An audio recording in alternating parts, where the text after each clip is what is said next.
This is Suspicious Minds with Wade Durbin and Burl Tuttle. I mean, we can just get rolling if you want. I mean, we don't have to talk about Superman. We don't have to talk about capes at all. Unless if it comes up naturally, we can talk about capes.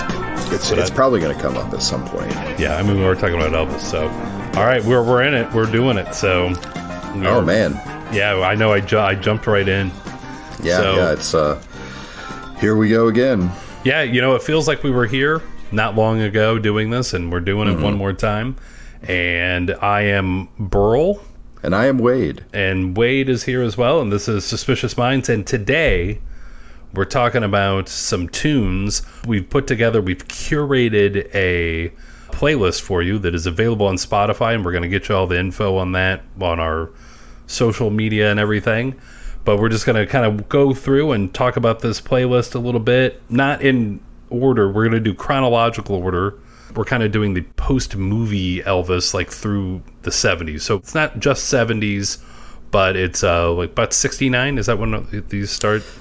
Actually, it starts in January 69 is the first session we're talking about. Yeah, it's all the way through 77. So, which is, I'm going to say, my favorite era.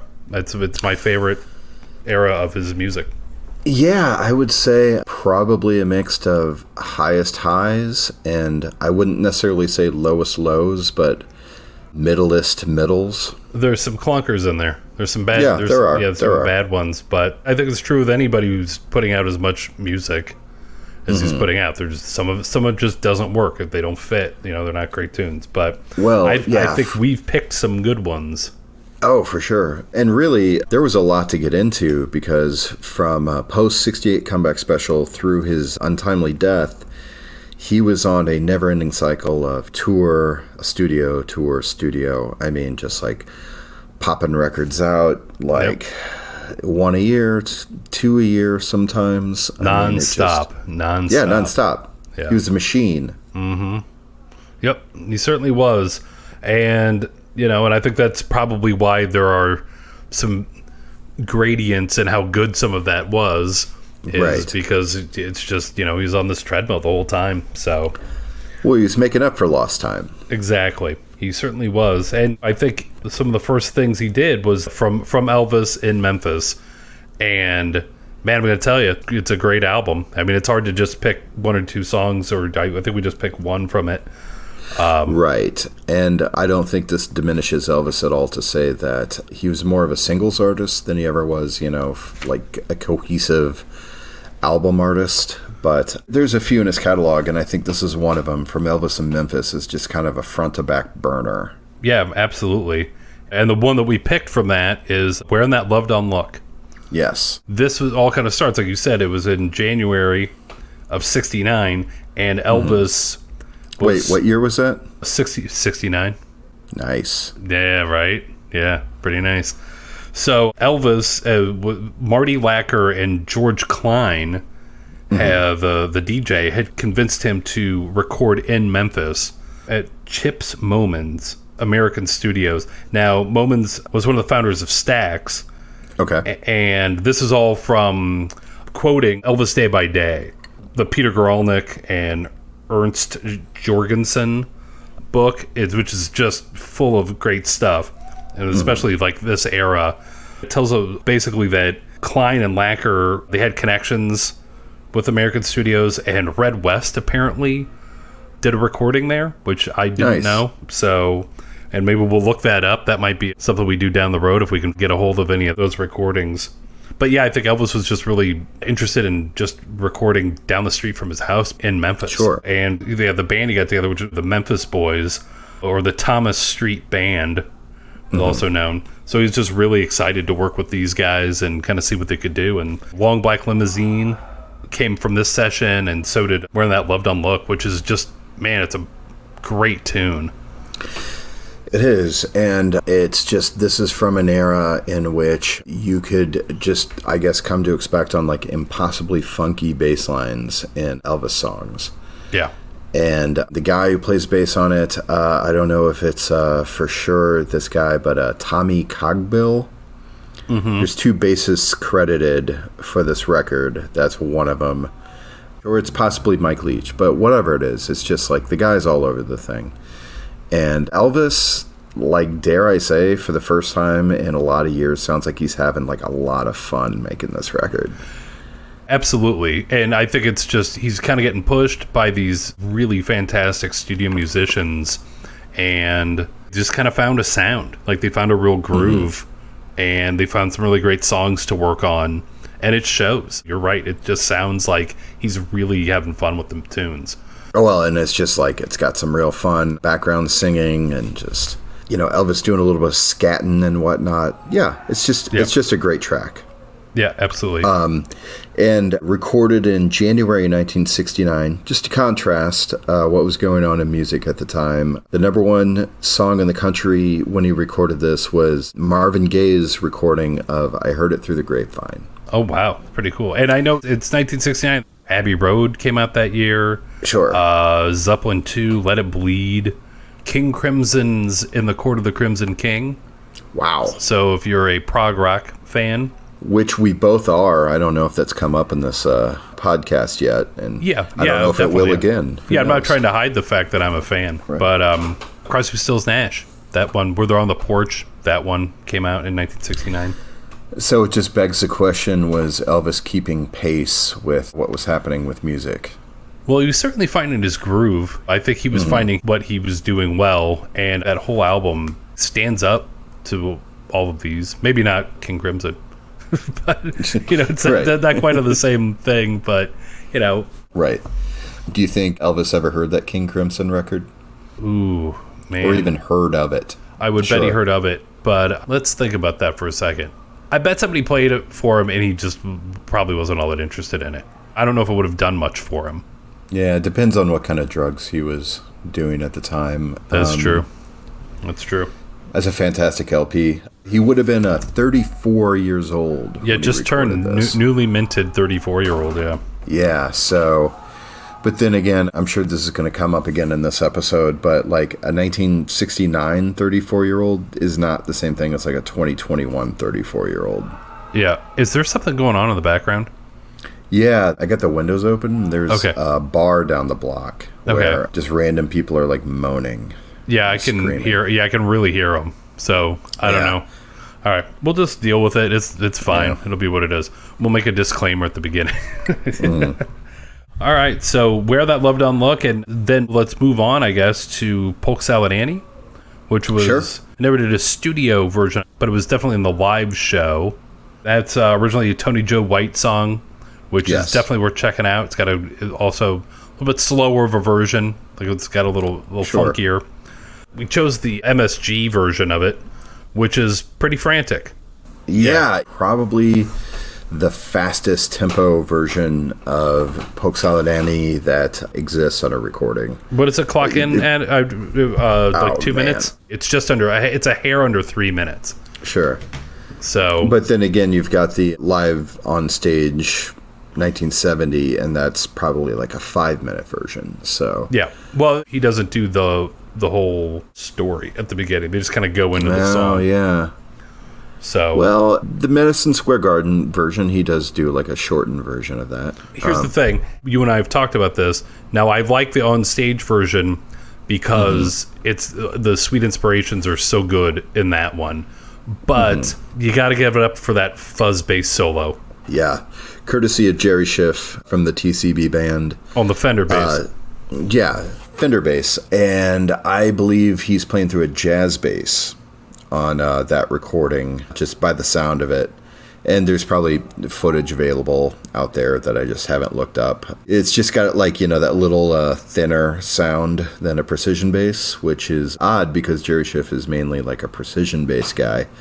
But man, what a hip dude Jerry Schiff is. Like, played with the Doors. He's on the LA Woman record. Playing with Elvis. I mean, good Lord. Yeah, you certainly had it going on, man. We should really like make t-shirts, like Jerry Schiff t-shirts. Like that 70s era, maybe Aloha, like that kind of era with the beard and the hair. Kind of. I would proudly wear a Jerry Schiff t-shirt. We'll look into it. We'll look into doing it. But just this track is just like such a monster, just like breakneck speed. It's cocaine fast. It opens with kind of like this squall of feedback that's obviously like a mistake, but just a mistake made in that you're like playing in haste and you don't have time to like really have everything figured out yet. And they kind of fix it in like a second, but it's just exciting. It's just an exciting recording. Yeah, it's like so fast you just get the impression that Ronnie Tutt's got someplace to be. Yeah. Like he's got to get out. He's got to feed a meter. He's got to get someplace. Yeah, he's got to go pick up his kids. Yeah, he's got to meet curfew or something. Yeah.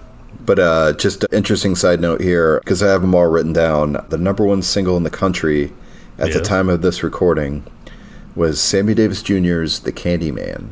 Okay. So in terms of pop cultural relevance, I think Elvis eats Sammy Davis Jr.'s lunch here because, I mean, this is a hot track. It's much hotter than Candyman. I'm gonna say not the biggest fan of that song. Well, you know, and then of course Elvis knew Sammy Davis Jr., so he probably like hearing of him having a number one hit probably like sent him a Cadillac. Congratulations from Elvis and the Colonel, and then maybe send him like a bulldozer too. Yeah, why not, right? Yeah, belt buckle. I would think that Elvis is like big on giving belt buckles. He liked them. He wore them. Yeah. I think we covered this in the Aloha from Hawaii episode, that he was just like give like pieces of his costume to people. Like, oh, hey, you're the girlfriend of the producer. Here's my stage cape. Yeah, exactly. You know, like take that with you. And then they would have to scramble to like replace it at the last minute. Yeah, take a pair of boots. Yeah. Right. Here's a turban. Right. He was known to wear from time to time. You know, if his hair was messed up, he would wear a turban. Sure. Yeah. Right. Here's, my sunglasses with one of the lenses poked out. Yeah. Take 2 belt buckles out of petty cash. Right. Oh, man. I brought a box of 38s with me. Don't take the pearl-handled one. I promise that one to Nixon. But go nuts otherwise. Yeah. Otherwise, just feel free. Grab whatever you want. Yeah. It's all replaceable. I'll just write it off on my taxes. It's just money. Exactly. Just send the papers to Daddy. All right. So should we move on to the next one? I guess I don't want this to suffer from us just saying it's a really great song, you should listen to it, but these are all fantastic songs. Right. So, and you should obviously listen to what we've curated for you. But that's what we're doing here. That's what we're doing. We're putting together a playlist. Listen to the playlist. Check it out. But we're just going to walk it through them. And so the next one is The Next Step is Love, I think is the next one we're going to, right? Is that where we're at? Yeah. From the That's the Way It Is LP, soundtrack LP for the feature-length concert film.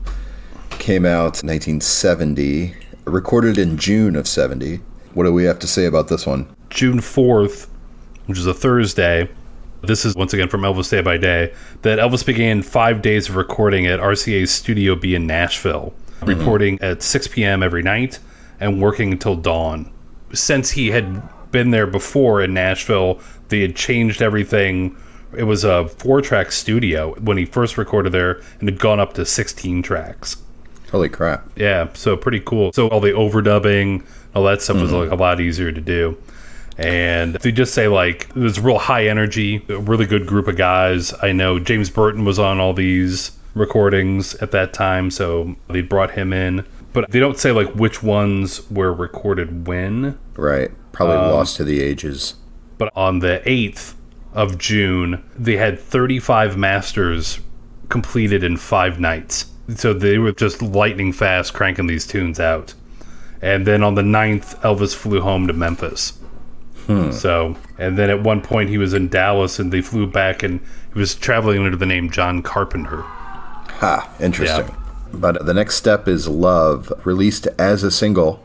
Not all of these songs were, but this one was. Reached a peak position of number 32. So, not terrible, but kind of a non-hit. I mean, not like really like a signature song for Elvis by any means, but I've always kind of admired that the song kind of seems to start like in the middle. There doesn't really seem to be like an intro, or it's just kind of like launches into it. And once again, just like Elvis from this era, just really bass heavy, really cool, crazy, intricate bass lines happening all over it. That's like way up in the mix.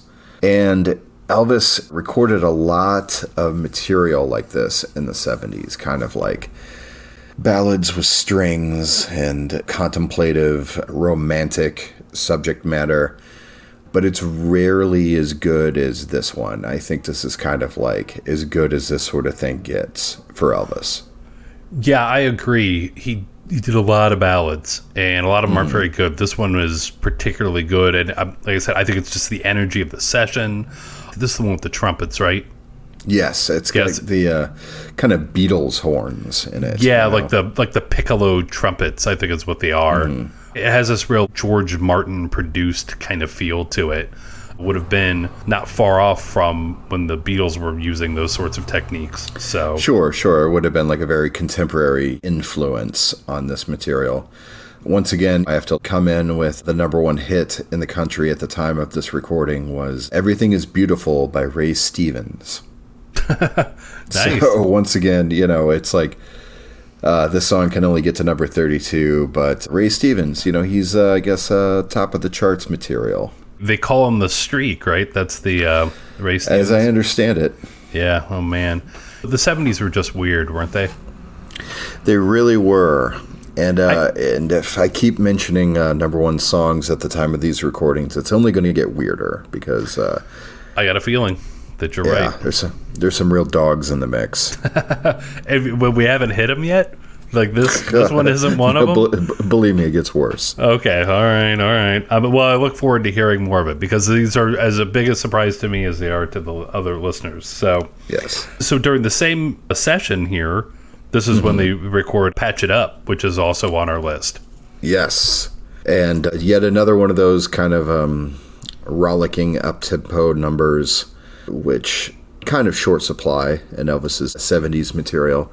We said previously, the highs are very high, and then there's just like kind of a lot of regular sounding mush to get through in the 70s. So when something like Patch It Up pops up, it's just like a shot of adrenaline.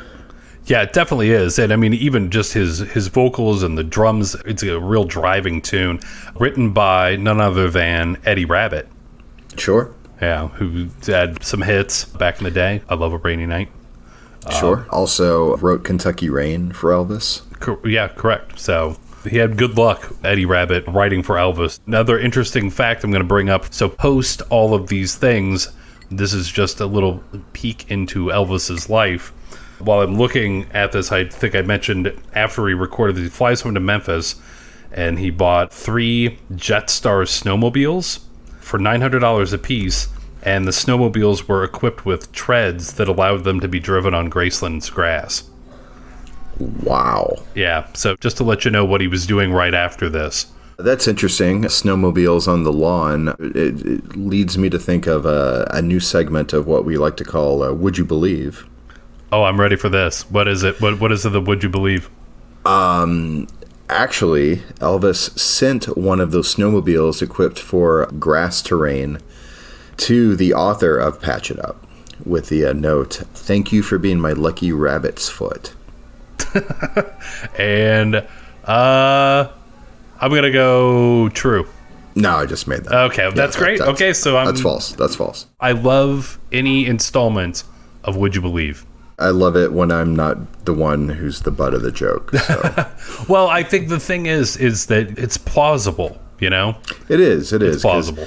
Elvis pulled a lot of janky shit in his day. Yeah, and he had a good sense of humor about things, and he was always kind of goofing around, so... Yeah, always, like mailing gifts to people, always pointing guns at people, Yeah, fun stuff. Yeah. Yeah, just keep it fun.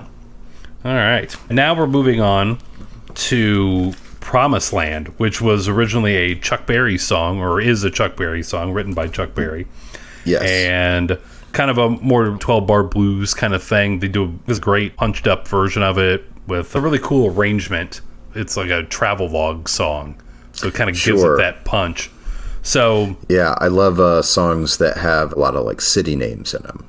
Exactly. Yeah, it's a travelogue, and I think the Elvis version of it just kind of adds that feel of being on a road trip. That's the first track that we're putting on our playlist. So it's a great place to start. Yeah, is it a electric piano that's kind of like driving the riff, or no? That's a clavinet. Okay. Stevie Wonder used them a lot. Superstition, that's clavinet. Okay, right. Released as a single, reached a peak position of number 14 on the charts. Kept out of the top spot by Elton John's cover of Lucy in the Sky with Diamonds. One thing about this session, when they were recording Promised Land and all that, it's the same session that they recorded I Got a Feeling in My Body, which is the title song to our show. Oh, nice. Yeah. Which we don't have on the playlist. I guess we could add it if we wanted to, but, we'll make a decision on that later on, I suppose. Sure. I mean, it definitely fits the format for this playlist. Yeah, just gems that you may be overlooked. I mean, some of these are songs that I think people obviously know, but there are some of them that, might have fallen through the cracks, and just bringing them back for maybe the casual listener. Sure. There might be songs that they weren't aware of. So basically, we didn't want to put Suspicious Minds on it. Yeah, or Burnin' Love, mm-hmm. I mean, which everybody's heard a million times already. Right. So where was Elvis in his life in December 73? He was... Aloha from Hawaii was in the rearview mirror at this point. Yeah, October 9th of 73 is when he got divorced. That's when it was finalized. Okay. So he's post-divorce here.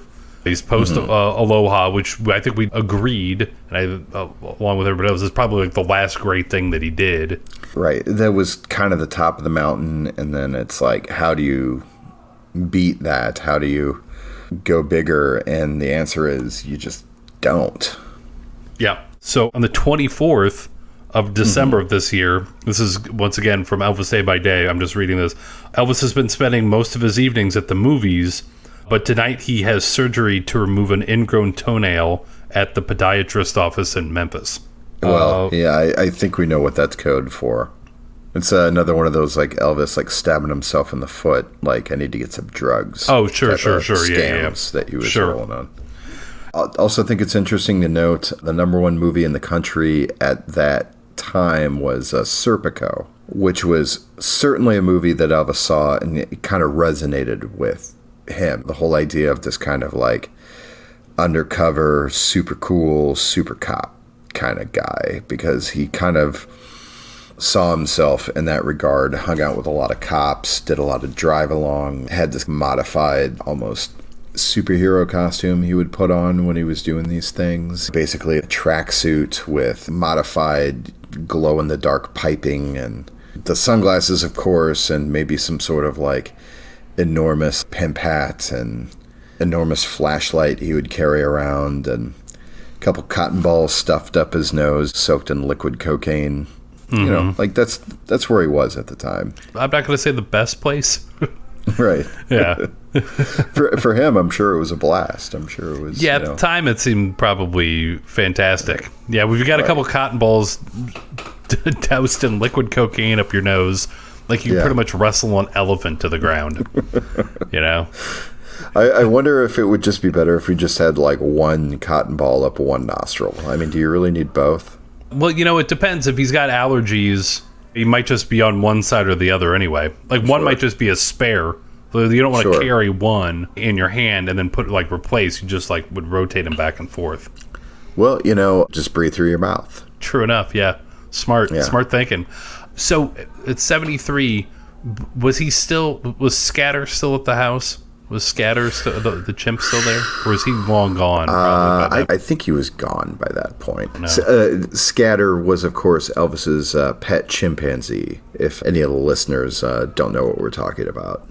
But it may be interesting to know, just where, like I said, where his head was at. Maybe this is the distraction at the time when he's on the road. So sure. Priscilla probably got Scatter. She got custody. All I know is that Scatter died because he lived in a cage because Elvis got bored of him, and poor Scatter died of a broken heart. And that's not a would you believe, it's just facts. Them's just facts. Absolutely true story. Yeah. Yeah. Poor guy. Poor dude. Yeah. Poor little dude. All right. So, did we talk the hell out of Promised Land? We talked our way around Promised Land. So the next one on our list is, which also the same recording sessions, I believe, the Raised on Rock sessions, is If You Don't Come Back. Yes. Which is a little different. What always shocks me, and it's a great tune. It's not. It's funky. It's real. It's got a real funky. But how much the Sweet Inspirations are singing on it? Like they started off, And it's almost like a Right. call and response. It's almost like a duet, which is an unfortunate thing that he never did. I mean, he did like duets with like Sinatra on stage and that kind of thing. Or, with some of his female co-stars in the movies. Correct. Like on the soundtrack, there's, duets. Right. But I'm saying like in his later recording career, him and Barbra Streisand never got together and did a duet. Which really seems like kind of a missed opportunity because, I mean, just as far as her superstar status, this would have been like her era, really, early 70s. She was on fire back then. Yeah, I mean, this would have been... A Star was born in 76, so it was a little bit after this. Was Elvis, like, in talks to be in this movie? I feel like I've heard a story. That's who they wanted to play the Chris Christopherson part in the A Star is Born 76 remake. And Elvis, whenever he got offered like a movie role for something that wasn't complete bullshit, he was like all about it. He was like very excited. And I feel like that's one of those things that the Colonel kind of put the kibosh on. And primarily that there's like no way he wants his boy to be seen as a star on the wane. The narrative goes in your A Star is Born films.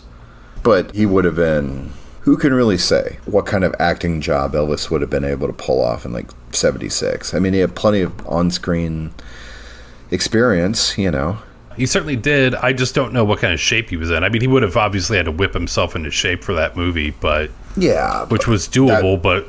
It's true, but that was always his specialty. It's like, I got 6 weeks to get into shape for this thing. He did it with the comeback special. He did it with Aloha. And literally every movie he ever made, there was like a version of that had to happen because, whenever he wasn't on set, he would just kind of give in to his own worst impulses.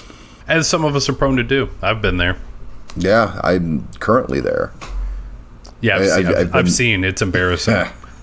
I've been there for a couple of years now, so yeah. It's comfortable. Why move? Why get out of that spot?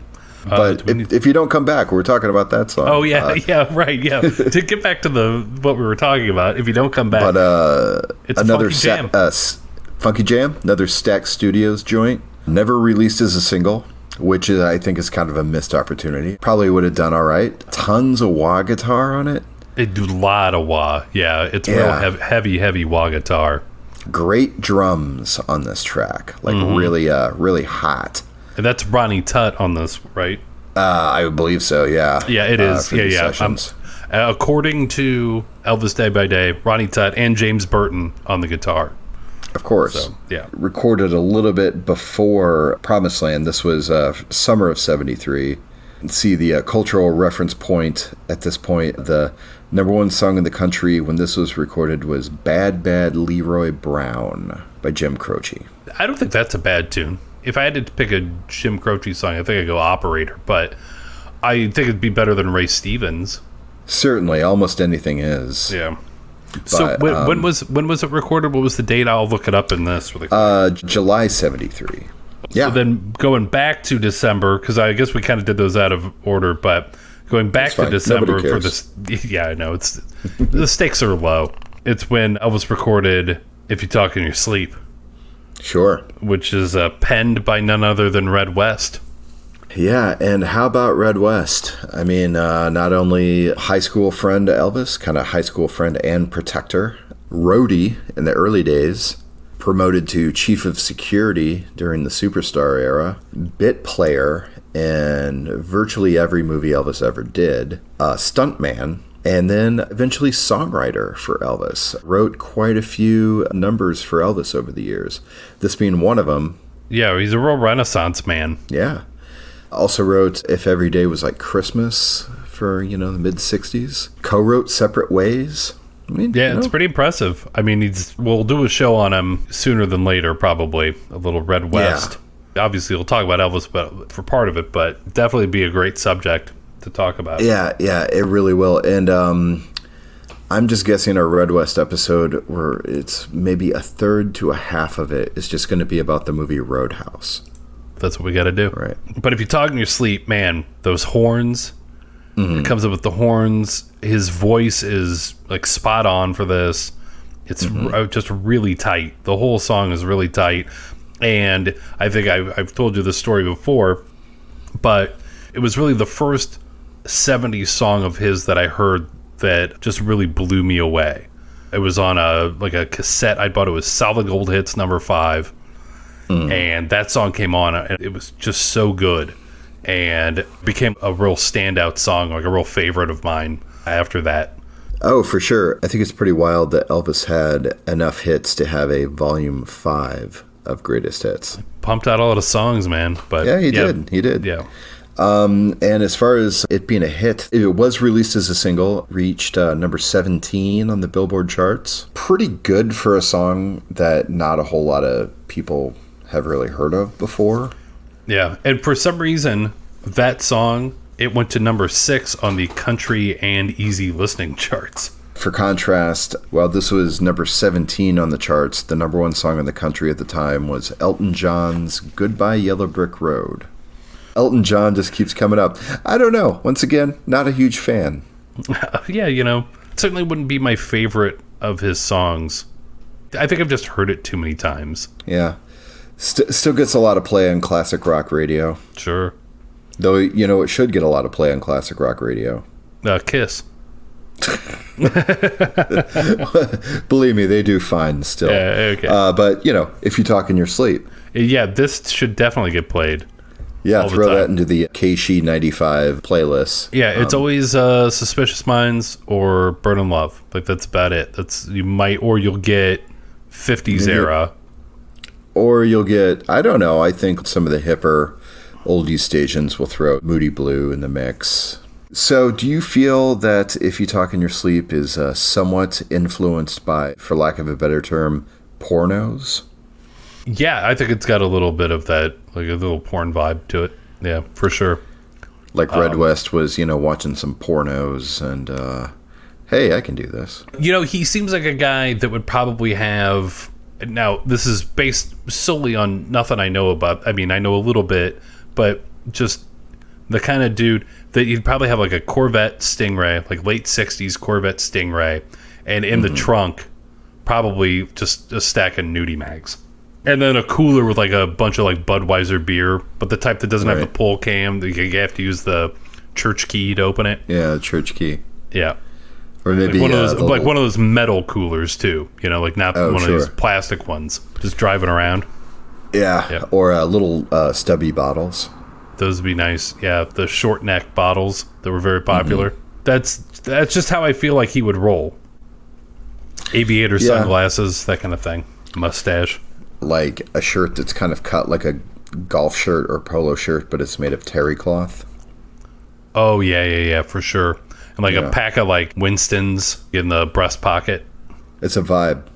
He probably wouldn't do it, but I think I'm going to stick with what I said about the porn in the trunk and the beer. But I don't know about the Winston's. But I'm sure he's a smoker. I bet he smoked. Sure. Maybe king size Kents. Chesterfields. Terrytons. Ooh, yeah, there you go. Merit. Old cigarette brands. Parliaments. Yeah.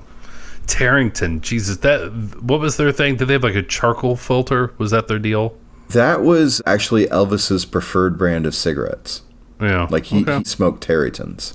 Yeah, I think we've talked about this before that he was a smoker. But it's one of those like top secret aspects of Elvis's life. It's like nobody wants to cover up the fact that he courted a 12-year-old, but the fact that he smoked cigarettes most of his life. It's like, oh yeah, this can never get out. I think that's more the Colonel controlling his image kind of thing. Sure. At the beginning, he was all like kids, so they didn't want to promote the stuff, and then they just kind of stuck with it the whole time. So right. Well, that brings us to, we kind of mentioned Moody Blue. I guess we'll go to that one next. Chronologically, it would go Moody Blue first because that album was recorded over a couple different sessions, one being February of 76 and the last session being October of 76. So, yeah, Moody Blue was recorded first, released as a single, reached the peak position of number 31 on the charts, which is, not great. Not fantastic. Released as a single and actually the LP on limited edition clear blue vinyl, which is pretty hip. Very cool. It was recorded on February 4th, Starting on the 2nd of February, they started recording sessions at Graceland amid high hopes that Elvis would be able to deliver in the relaxed domestic setting. But though the band is made up of musicians from the stage show, it doesn't work out that way. Elvis appears on the first night in his Denver police uniform, and it is evident to all concerned that his mind is not on the sessions. And even when it is, he focuses almost exclusively on downbeat material, which we've talked about before. And 3 masters are completed between 8 p.m. and 9:30 a.m. So then, like 2 days later, they work on Moody Blue, with him just not being into it, apparently. I don't think he was a huge fan of this song. It was written by the same guy who wrote Suspicious Minds. Yeah, Mark James. I think I read that he only managed to perform this in concert twice. One time, it was kind of like an aborted attempt at it, and it was like basically him just like reading the song with his eyes like glued to the lyrics sheet. Which, guy had a lot of material. I mean, this was before like teleprompters and that sort of thing, but clearly not one of his favorites. I think it's a good cut. It's got a real kind of hotel loungy vibe to it.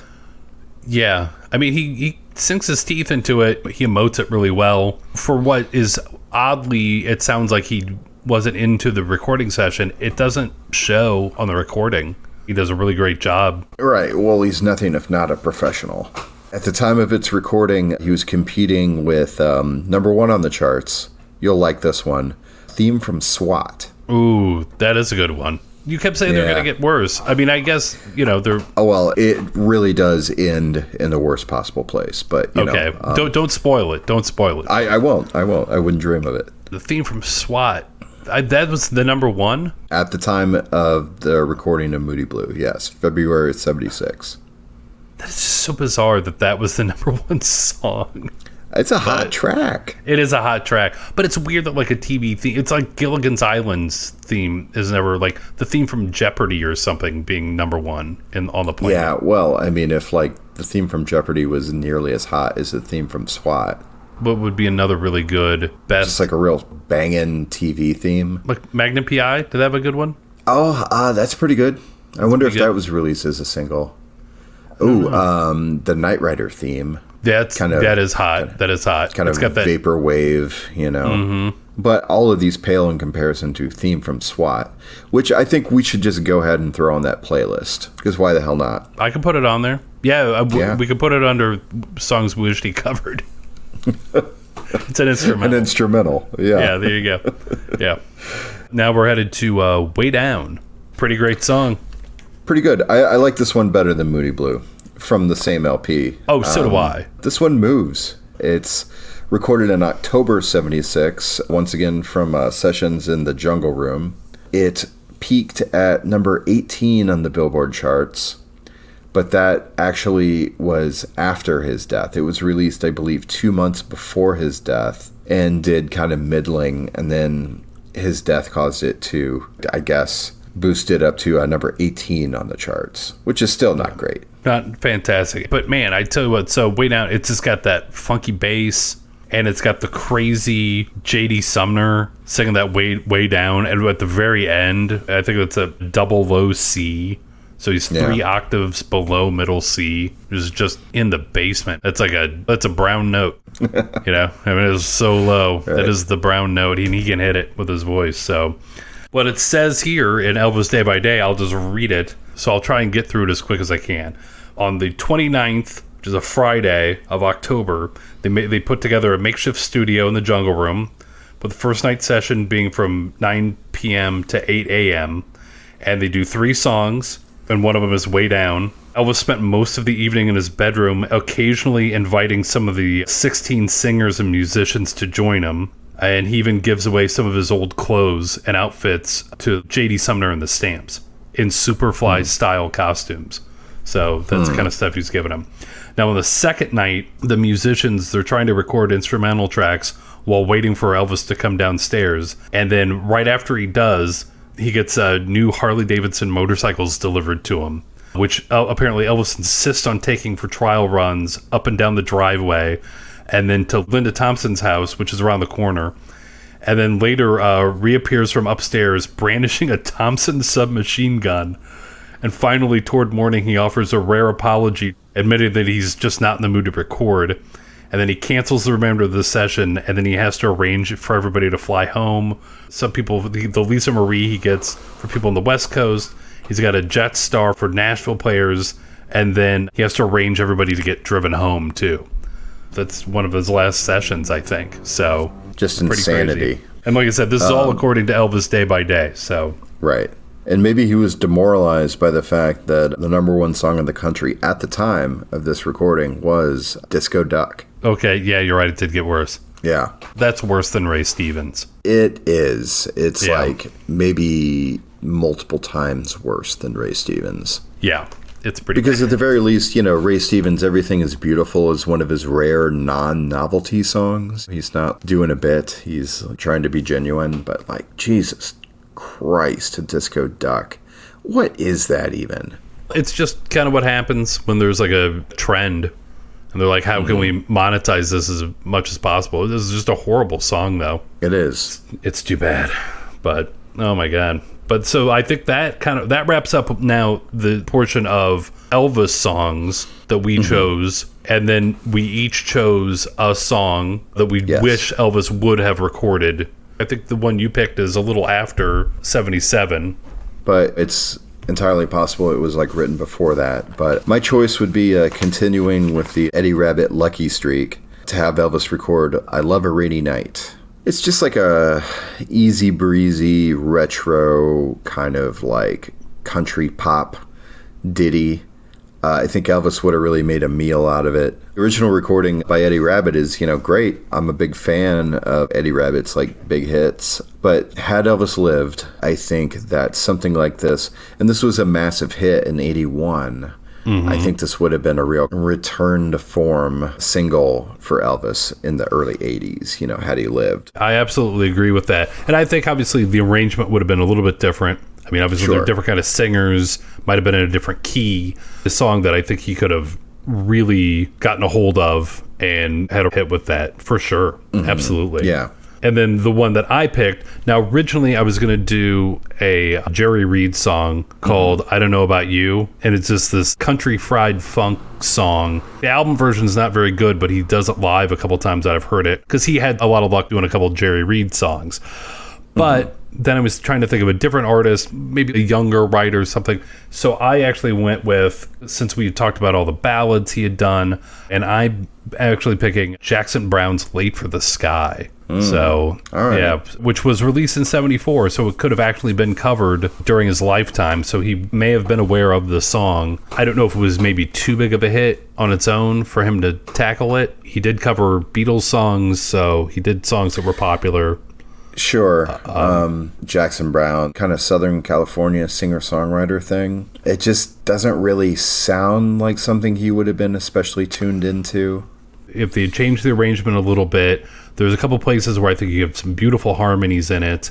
I just think the sentiment of it, he really could have nailed. Oh, sure. I'm sad this didn't happen because, I'm not like what you would call necessarily a Jackson Browne fan. I would have loved to have heard this.